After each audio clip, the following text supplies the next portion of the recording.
வணக்கம் ஜெயஹிந்த். இன்னைக்கு துருக்கி மற்றும் இந்தியாவை பற்றி ஒரு மிக முக்கியமான அப்டேட் பார்க்க போகிறோம்.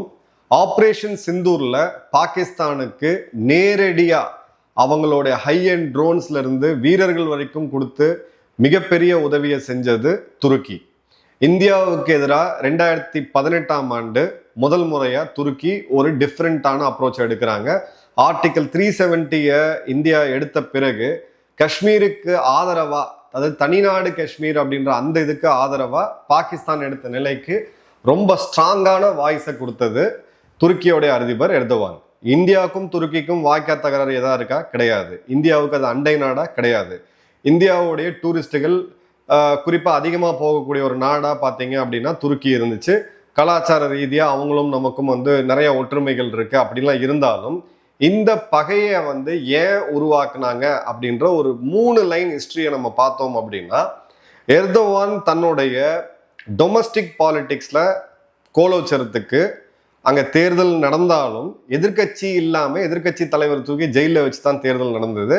ஸோ அந்த மக்கள் உலகத்திலே மிகப்பெரிய அதிகமான இன்ஃப்ளேஷனையும் அதே மாதிரி மிகப்பெரிய ரூபாய் வீழ்ச்சியும் சந்திச்சிருக்காங்க. அது அவங்களுடைய லீரா. இந்த இடத்துல தான் உங்களுக்கு ஒரு ஐடியாலஜிக்கல் ஃப்ரண்ட் தேவைப்படுது. சித்தாந்த ரீதியான ஒரு ஃப்ரண்ட் தேவைப்படுது. அந்த சித்தாந்தம் என்ன அப்படின்னா, அந்த காலத்துல இருந்த துருக்கிய சாம்ராஜ்யம், ஓட்டமன் எம்பையர், ஒரு வீழ்த்தப்பட்ட ஒரு சாம்ராஜ்யம் இந்திய வீரர்களால இன்னைக்கு இருக்கக்கூடிய இஸ்ரேல், இதுல இருக்கக்கூடிய மிக முக்கியமான துறைமுகம் ஹைஃபா, அந்த துறைமுகத்துல இவங்க ஆக்கிரமிச்சு கண்ட்ரோல்ல வச்சிருந்த போது அந்த துருக்கிய படைகளை வீழ்த்தியது அன்றைக்கு இருந்த பிரிட்டிஷ் இந்திய ராணுவம். ஸோ இதில் பல ஹிஸ்டாரிக்கல் பகையும் இருக்கு. பிளஸ் அந்த சுன்னி பிரிவு இஸ்லாமியர்களுடைய தலைவனா இன்னைக்கு இருக்கிறது யாருன்னு பார்த்தீங்கன்னா சவுதி அரேபியா. ஏன்னா அவங்களுக்கு கலாச்சார ரீதியாக மெக்கா மதீனா அங்கே தான் இருக்கு. கலாச்சார ரீதியான மத குருக்கள் அங்கே தான் இருக்கிறாங்க. சவுதி ஒரு மிகப்பெரிய பணக்கார எண்ணெய் வளம் கொண்ட ஒரு நாடு. அதுக்கு நேரடி சேலஞ்சா ஐடியாலஜிக்கலாக நான் தான் தலைவன் தன்னை பிச் பண்ணும்போது இந்தியாவையும் இந்தியர்களையும் ஒரு மிகப்பெரிய எதிரியா, சித்தாந்த ரீதியான ஒரு எதிரியா இவர் உருவாக்குனார். அதன் பிறகு 2018-26 இந்த 6 வருட காலங்கள்ல இந்தியாவுக்கு சுத்தி இருக்கக்கூடிய இஸ்லாமியர்கள் அதிகமாக இருக்கக்கூடிய நாடான மாலத்தீவு, அவங்களுக்கு இராணுவ தளவாடங்களை கொடுக்கறது, பங்களாதேஷுக்கு இராணுவ தளவாடங்களை கொடுக்கறது, இந்தியாவுக்கு தரமாட்டோம்னு சொன்னது. நம்ம போய் அவங்ககிட்ட கேட்கவே இல்லை, பட் வாலண்டரி இவங்களே இந்தியாவுக்கு தரமாட்டோம்னு சொன்னது. இஸ்லாமிக் ஜெட், ஃபைட்டர் ஜெட்டுன்னு சொல்லி அவங்களுடைய கான் ஃபைட்டர் ஜெட்டை உலகத்துக்கு காமிச்சது. ஒரு இஸ்லாமிக் அலையன்ஸ்ன்னு சொல்லி அசர்பைஜான், கத்தார், பாகிஸ்தான், இந்தியாவுக்கு இந்த பக்கம் இருக்கக்கூடிய பங்களாதேஷ், பிறகு இந்தோனேஷியா வரைக்கும் ஒரு ரிலீஜியஸ் பேஸ்ட் பேன் நேஷனல் அலையன்ஸை இவர் உருவாக்க ட்ரை பண்ணாரு. தன்னை ஒரு சுல்தானா காமிக்கிறதுக்கு பெருமளவு முயற்சி செஞ்சார். இதுல ஹைட் எங்க அப்படின்னு பார்த்தீங்கன்னா, ஆப்ரேஷன் சிந்தூர் இந்தியாவுக்கு எதிராக நேரடியா களத்துல இறங்கி பாகிஸ்தான் கூட சேர்ந்து அவசரமா கோடிக்கணக்கான ஆயுதங்களை பாகிஸ்தானுக்கு கொண்டு போனதும், இப்ப கிட்டத்தட்ட 3 லட்சம் ட்ரோன்ஸ் அளவுக்கு பாகிஸ்தான்லயே ஃபேக்டரி போட்டு இந்தியாவுக்கு எதிராக ஆயுதங்களை கொடுக்கக்கூடிய ஒரு நிலையை அவங்க எடுத்தாங்க. இந்த சமயத்துல தான் போன வருடம் இந்தியா ஒரு சம்மட்டி அடியை கொடுத்தாங்க. இவங்களுடைய மிக முக்கியமான ஒரு பாயிண்ட் அது எங்க அப்படின்னு பாத்தீங்கன்னா, செலிபி அப்படின்ற இவங்க நிறுவனம். செலிபி யாரு? துருக்கியோடைய ஒரு பேன் நேஷனல் நிறுவனம். ஏர்போர்ட்ல லாஜிஸ்டிக்ஸை ஹேண்டில் பண்ணக்கூடியது. உங்களுடைய ஏரோ பிரிட்ஜில் ஆரம்பிச்சு உங்களுடைய லக்கேஜ் கொண்டு வரதுல இருந்து இந்த நிறுவனம் பண்ணிட்டு இருந்தாங்க. மே 15ஆம் தேதி bureau of civil aviation security, இது நம்மளுடைய விமானத்துறை கீழே வரக்கூடிய ஒரு முக்கியமான துறை. இவங்க செலிபியோடைய கிரவுண்ட் ஆப்ரேஷன்ஸை ஒரே நாளில் தூக்குனாங்க. டெல்லி, மும்பை, பெங்களூரு, ஹைதராபாத், சென்னை, கோவா, கொச்சி, கண்ணூர் 9 ஏர்போர்ட்ல இவங்களுடைய நிறுவனங்கள் ஒரே நாளில் தடை செய்யப்பட்டது. தேசிய பாதுகாப்புக்கு கீழே 10,000 செலிபி எம்ப்ளாயிஸ், அவங்க எல்லாருமே இந்தியர்கள் தான், துருக்கி நிறுவனத்தில் வேலை செஞ்சுட்டு இருந்தாங்க. உடனடியாக வேற நிறுவனங்களுக்கு, ஏர் இந்தியா, சாட்ஸ், பேர்ட் வேர்ல்டு வைட் அப்படின்னு சொல்லக்கூடிய நிறுவனம், ஜிஎம்ஆர் நிறுவனத்துக்கு இது பண்ணாங்க. அதன் பிறகு இவங்க டெல்லி ஹைகோர்ட்ல ஒரு கேஸ் போட்டாங்க. 17 வருடமா நாங்கள் இந்தியாவில் இது பண்ணிட்டு இருக்கோம், ஆப்ரேட் பண்ணிட்டு இருக்கோம், நாங்கள் இந்தியாவோட தேசிய பாதுகாப்புக்கு எந்த அச்சுறுத்தலையும் கொடுக்கல அப்படின்னு சொல்லிட்டு அந்த கேஸ் டிஸ்மிஸ் பண்ணப்பட்டுச்சு. நேஷனல் செக்யூரிட்டியில கோர்ட்டே தலையிட முடியாது அப்படின்றதுனால. இப்போ இந்த கொடுத்த அடிக்கான வலி எப்போ தெரியும்? அந்த அடியை வாங்கினவன் கதறும் போது. அந்த கதறல் தான் இப்போ நம்ம வந்து தெளிவாக பார்க்குறோம். இவங்களுடைய செலிபி நிறுவனத்துடைய தலைமை நிறுவனர் சேர் உமன் கேனன் அவர்கள் ப்ளூம்பர்கில் ஒரு இன்டர்வியூ கொடுக்குறாங்க. இந்த இன்டர்வியூ கொடுக்கும்போது இந்தியாவை நான் என்னுடைய 2வது நாடாக பார்த்தேன். ஆனால் இந்த ஒரே நாளில் ஏற்பட்ட தடையினால $500 பில்லியன், கிட்டத்தட்ட இந்திய மதிப்புப்படி 4700 கோடி ரூபாய் எங்களுக்கு நஷ்டம் ஏற்பட்டுச்சு. 17லிருந்து 20 வருடம் எங்களுடைய உழைப்பு அப்படின்றது ஒரே நாளில் காணாமல் போயிருச்சு அப்படின்றதும், அதே மாதிரி செலிபியோடைய குளோபல் சர்வீசஸ் பல நாடுகள் அவங்க ஆப்ரேட் பண்ணாலும் அதில் 3ல் 1 பங்கு வருமானம் அவங்களுக்கு இந்தியாவில தான் வந்துட்டு இருக்குது. ஸோ ஒரே நாளில் இவங்களுடைய சுல்தான் எர்தோவான் பண்ணக்கூடிய அந்த முட்டாள்தனத்தால் அவங்களுடைய ஒரு மிகப்பெரிய கார்ப்பரேட் நிறுவனத்துக்கு 33% அளவுக்கான நஷ்டம் அப்படின்றது ஏற்படுது. இது ஒரு தின் மார்ஜின் கெயின். இப்போ இந்த பிஸ்னஸை வேற நாடுகளில் கொண்டு வர முடியுமான்னு பார்த்தீங்கன்னா, இவ்வளோ ஃபுட்ஃபால் இருக்கக்கூடிய ஏர்போர்ட்டுகள் சைனா போன்ற நாடுகளில் அவங்க நிறுவனங்கள் இருக்கு. ஸோ இவங்களுக்கு அந்த மார்க்கெட் ஷேருமே கிடைக்காது. இதில் அவங்க என்ன சொல்றாங்கன்னா, எர்தோவானுடைய ஃபேமிலியில், அதாவது எர்தோவானுடைய பெண் சுமையா அவர்கள் இந்த நிறுவனத்தில் முதலீடு செஞ்சிருக்காங்க, அவங்களுடைய பினாமி நிறுவனம் அப்படின்னு சொல்லி அந்த காலகட்டங்களில் நிறைய பேச்சு இருந்துச்சு. நம்ம போன வருடமே இதை பற்றி கூட ஒரு வீடியோ போட்டோம். அதுக்கும் எங்களுக்கும் சம்மந்தம் கிடையாது, அவங்களுடைய அதிபருடைய பெண்ணான சுமையுக்கும் எங்களுக்கும் சம்மந்தம் கிடையாதுன்னு சொல்லி அவங்க மீண்டும் சொல்றாங்க. இதன் ஒன்று மட்டும் கிடையாது, அடுத்தது வந்து ஏஷியா கார்டு அப்படின்ற நிறுவனம். இது வந்து நம்ம மெட்ரோஸில் போனீங்க அப்படின்னா நீங்கள் ஒரு QR கோடை ஸ்கேன் பண்ணி நீங்கள் இதோ கொடுத்து கரன்சியை கொடுத்து கூட ஒரு டிக்கெட் எடுக்க முடியும். ஆட்டோமேட்டட் பில்லிங் மிஷின் சொல்லுவோம், கான்ட்ராக்ட் ஃபேர் கலெக்ஷன் சொல்லுவோம். ஸோ போபால் மற்றும் இந்தோர் மெட்ரோவுக்கு இந்த துருக்கி நிறுவனமான ஏஷியா கார்டுக்கு வழங்கப்பட்டுச்சு. அது ரத்தாச்சு. அதில் அவங்களுக்கு ஏற்பட்ட இழப்பு அப்படின்றது $27 மில்லியன், கிட்டத்தட்ட பார்த்தீங்க அப்படின்னா 270 கோடி அளவுக்கான நஷ்டம். அதன் பிறகு குலேர்மார்க், இது ஒரு டர்க்கியோடைய ஒரு மிகப்பெரிய கன்ஸ்ட்ரக்ஷன் ஃபர்ம். சூரத் மற்றும் லக்னோ மெட்ரோக்கான கான்ட்ராக்டை இவங்க எடுத்திருந்தாங்க. ஜூனுக்கு பிறகு இந்த கான்ட்ராக்ட் கேன்சல் பண்ணப்பட்டு அந்த ஜேவி பார்ட்னர்ஷிப்பும் கேன்சல் பண்ணப்பட்டுச்சு. மிகப்பெரிய அடியாக அவங்க இங்கே சந்திச்சாங்க. டர்க்கிஷ் ஏர்லைன் மற்றும் இண்டிகோ, இவங்க ரெண்டு இந்திய நிறுவனமான இண்டிகோவும் டர்க்கிஷ் ஏர்லைன்ஸும் கோட் ஷேர் பண்ணுவாங்க. அதாவது துருக்கியில் இருக்கக்கூடிய விமானத்தை நீங்கள் இண்டிகோ மூலியமா புக் பண்ணுறதும் அங்கேருந்து இங்கே புக் பண்ணுறதும் இருந்துச்சு. ஸோ இந்த கான்ட்ராக்ட் அப்படின்றது போன வருடம் ஆகஸ்ட் 31 முடிவுக்கு வந்துச்சு. இதனால இண்டிகோவுடைய மேஜர் ஆப்ரேஷன்ஸ் இருக்கக்கூடிய ஒரு 15 நாடுகளில் மிகப்பெரிய இழப்பை சந்திச்சது துருக்கியோடைய ஏர்லைன்ஸ். அப்புறம் பார்த்தீங்கன்னா அந்தாலு ஷிப்யார்டு, இந்த ஷிப்யார்டு அப்படின்றது இந்திய கடற்படைக்காக கிட்டத்தட்ட 20,000 கோடிக்கு உண்டான அந்த ஷிப் பில்டிங்கோட கன்சல்டண்ட்டாக அவங்க இருந்தாங்க. இந்துஸ்தான் ஷிப்யார்டில் பண்ணுறதா இருந்துச்சு. இந்த கான்ட்ராக்ட் பார்த்தீங்கன்னா அதே மே 2025 டெர்மினேட் பண்ணாங்க. டர்க்கி பாகிஸ்தானுடைய க்ளோசஸ்னால அதுலேயும் மிகப்பெரிய இழப்பை வந்து சந்திச்சாங்க. ரொம்ப முக்கியமாக ஏர் இண்டியாவுடைய சிஇஓ, இதோடைய சிஇஓ அன்னைக்கு 2022 இருந்த ஐசி அவர்கள் தன்னுடைய பதவியை ராஜினாமா செய்கிறாரு. துருக்கியோடைய ஒரு கார்ப்பரேட் லீடர் கூட இந்தியாவுடைய நிறுவனத்தில் இருக்கக்கூடாது அப்படின்றதும், அதன் பிறகு டூரிசம், இதை மிகப்பெரிய அளவுக்கு இந்திய மக்களே பாய்காட் பண்ணாங்க. ஜூன் 2025 இந்தியாவிலிருந்து போன துருக்கிக்கு போன டூரிஸ்ட் அப்படின்னு பார்த்தீங்கன்னா ரஃபா ஒரு 25,000 பேர். இதே 2024 பார்த்தீங்கன்னா கிட்டத்தட்ட 40,000 பேர் போயிருந்தாங்க. ஸோ அதில் வந்து ஒரு கிட்டத்தட்ட ஒரு 36% சரிவை வந்து சந்திச்சது.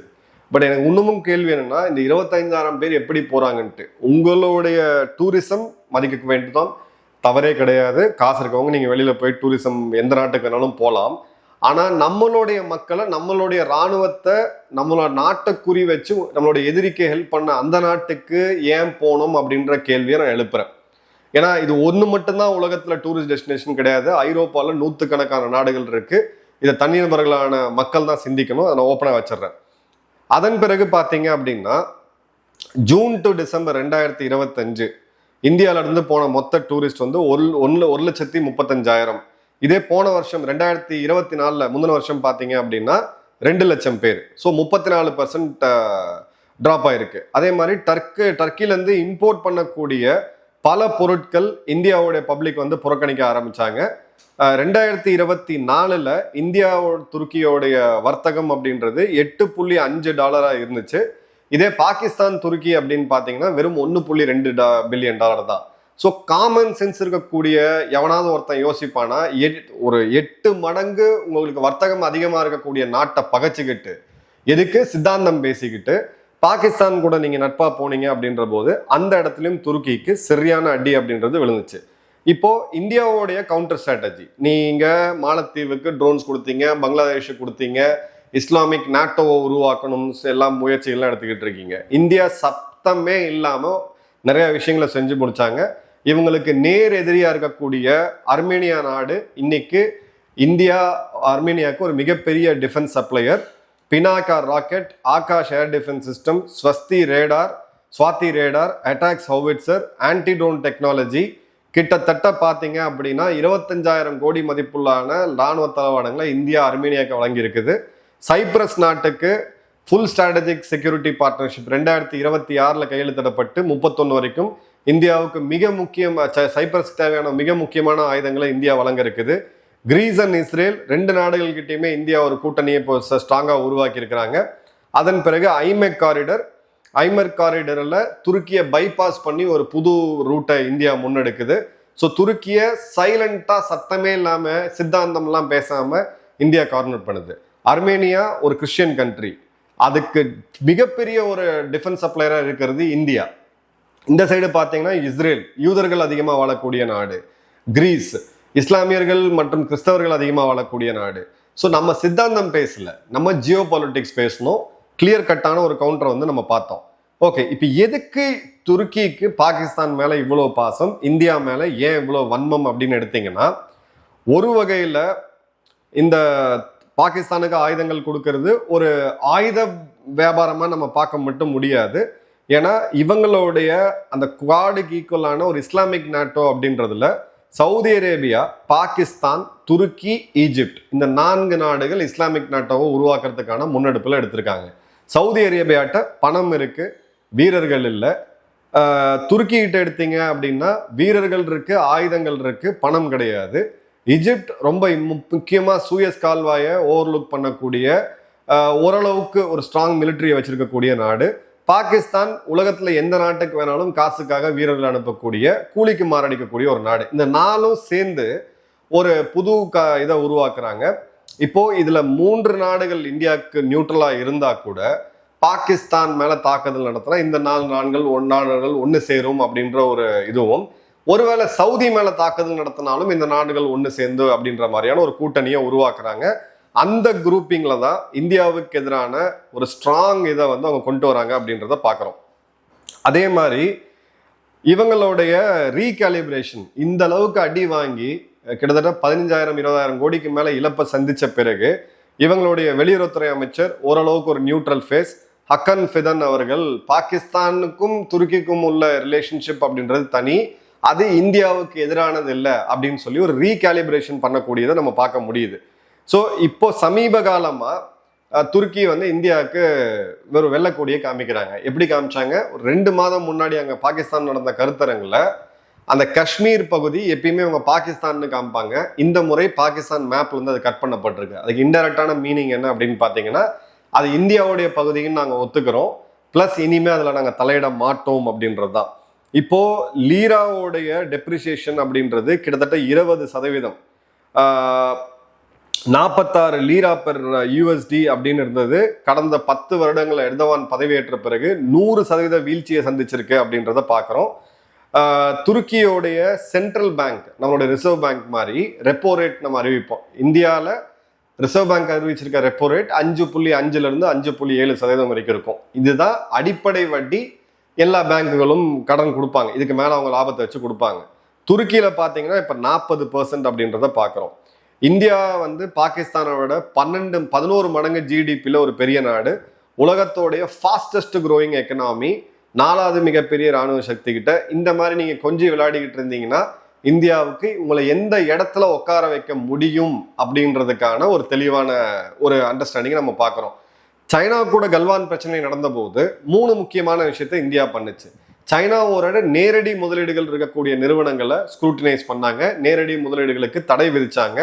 ஏற்கனவே பார்ட்னர்ஷிப்ல இருந்த நிறுவனங்கள் உடனடியாக டைவர்சிஃபை பண்றதுக்கான உத்தரவு போடப்பட்டுச்சு. பல சீன நிறுவனங்கள் வரி வைப்பு காரணங்களுக்காக மிகப்பெரிய இடி ரெய்டை சந்திச்சாங்க. 36 சீனாவுடைய ஆப்ஸ், சைனீஸ் ஆப்ஸை நம்ம பேன் பண்ணோம். அப்ப இங்க இருக்கக்கூடிய சில அறிவாளிகள் சீப்பை ஒழிச்சு வச்சுட்டா கல்யாணம் முடிஞ்சிருமா, நின்று போயிடுமான்னு சொல்லிட்டு பெருசா காமெடி பண்ணதான் நினைச்சு பண்ணிட்டு இருந்தாங்க. இப்போ போன வருடம் நம்ம எடுத்த தடை இன்னைக்கு அவங்களுடைய ஒரு மிக முக்கியமான நிறுவனத்துடைய தலைமை அதிகாரியை ஓப்பனாவே கதற வச்சிருக்கு அப்படின்றத பாக்குறோம். இந்தியா என்னுடைய 2வது வீடு, இந்தியா நான் துரத்திருக்க கூடாது, 20 வருட உழைப்பு எனக்கு வீணாயிடுச்சு, 5000 கோடி லாஸை நாங்க சந்திச்சிருக்கிறோம் அப்படின்றதா. ஸோ இந்த புதுசா இவங்களுடைய எர்தவான் சொல்லக்கூடிய இவங்களுடைய புது சுல்தான் இந்தியாவுக்கு எதிராக கார்னர் பண்றது, இது எல்லாமே பார்த்தீங்க அப்படின்னா இந்தியா ஒரு மிடில் பவரா இதை எஃபெக்டிவா கவுண்டர் பண்ண முடியும் அப்படின்றதா. பட் இவங்க இன்னமும் பாகிஸ்தானுக்கு ராணுவ உதவிகளை நிறுத்தலை. இன்னும் நிறைய இடங்கள்ல துருக்கியை சுத்தி இன்னைக்கு, அதாவது ஒரு நாடு இப்போ சைப்ரஸுக்கு நம்ம ஆயுதங்கள் கொடுக்குறோம், சைப்ரஸோட ஒரு பகுதியை துருக்கி சொந்தம் கொண்டாடுறாங்க. இப்போ அந்த இடத்துக்கு பிரம்மோஸ் கொடுக்கறதா இந்தியா ஒரு பேச்சுவார்த்தை நடந்துச்சு. ஒரு 30 பிரம்மோஸை கொடுத்தோம் அப்படின்னா துருக்கி கிட்ட மொத்தம் இருக்கிறதே பார்த்தீங்கன்னா 60 போர்க்கப்பல்கள் தான், 60ல இருந்து 70. இது இந்தியா துருக்கிக்கு ஒரு மிகப்பெரிய சோதனை, இந்தியா வஞ்சம் வச்சு பழி வாங்குது அப்படின்னு சொல்லி அவங்களுடைய நேஷனல் டெலிவிஷன்ல கிட்டத்தட்ட 3 நாள் டிபேட் பண்ணியிருக்காங்க. அப்படின்னா இது எந்த அளவுக்கு இந்தியாவுடைய அந்த மருந்து வேலை செஞ்சிருக்கு அப்படின்றத பார்க்கணும். இப்போவும் சொல்ற, துருக்கி நமக்கு எதிரே நாடு கிடையாது. எர்தவான் எடுத்திருக்கக்கூடிய இந்த சித்தாந்த ரீதியான பாலிடிக்ஸ் அப்படின்றது அவங்க நாட்டை படுகொலையை நோக்கி தள்ளிட்டு இருக்கு. பட் அதே சமயம் துருக்கி கிட்ட இந்தியா எப்பயுமே கேர்ஃபுல்லா இருக்கணும் அப்படின்றதும் ஒரு மிக முக்கியமான பாயிண்ட் தான். நன்றி, வணக்கம், ஜெயன்.